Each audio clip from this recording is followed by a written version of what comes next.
Don't by car without PTI part 1. PTI அப்படிங்கிறது free delivery inspection. இது பண்ணாம நீங்க வாங்கவே கூடாது. ஆனா இது எப்படி பண்ணணும் அப்படிங்கறத பாத்துக்கலாமா? பொதுவா பிடிஐக்கு என்ன பண்ணுவாங்கன்னா, ஃபர்ஸ்ட் உங்களுக்கு வந்து ஸ்டாக்ல இருந்து ஒரு கார் எடுத்துட்டு வந்து காட்டுவாங்க. அது வந்து நீங்க உங்களுக்கு பிடிச்சிருக்கு, எந்த பிரச்சனையும் இல்லை, எனக்கு இது ஓகே அப்படின்னு நீங்க சொன்னாதான், பிடிஐ பண்ணி முடிச்சாதான் அவங்க வந்து உங்களுக்கு அந்த கார் உங்களுக்குன்னு அலோகேட் பண்ணுவாங்க. அது வரைக்கும் உங்களுக்கு கொடுக்க மாட்டாங்க. அதே மாதிரி உங்களுக்கு அந்த கார்ல ஏதாவது டிஃபெக்ட் இருக்கு அப்படின்னு கண்டுபிடிச்சிட்டீங்கன்னா, எனக்கு இது வேணாம் அப்படின்னு சொன்னீங்கன்னா வேற கார் எடுத்துட்டு வந்து காட்டுவாங்க.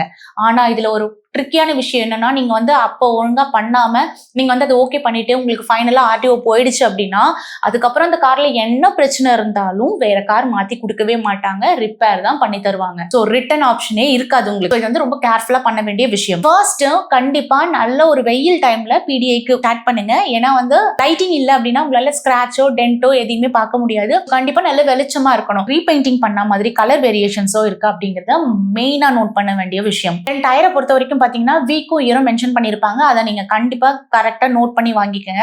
ஏன்னா இது வந்து சப்போஸ் 1 இயர்க்கு மேல இருக்கு அப்படின்னா, மேனுஃபேக்சரிங் டேட் வந்து 1 இயர்க்கு மேல இருந்ததுன்னா நீங்க அதை வந்து மாத்தி கொடுக்க சொல்லி கேளுங்க. தென் வந்து பாத்தீங்கன்னா இன்டீரியர்ல வந்து உங்களுக்கு ஏசி, லைட், என்டர்டைன்மெண்ட், தென் வந்து சீட், இது எல்லாமே ஒழுங்கா இருக்கா அப்படிங்கறத நீங்க செக் பண்ணிக்கங்க. அதுல ஏதாவது ப்ராப்ளம் இருந்ததுன்னா நீங்க கண்டிப்பா அவங்க கிட்ட சொல்லிட்டு நீங்க வேற வேணும் அப்படின்றத டிமாண்ட் பண்ண முடியும். ஸ்டெப்னி, டூல் கிட்ஸ் இது எல்லாமும் இருக்கா அப்படிங்கறத பாத்துக்கங்க.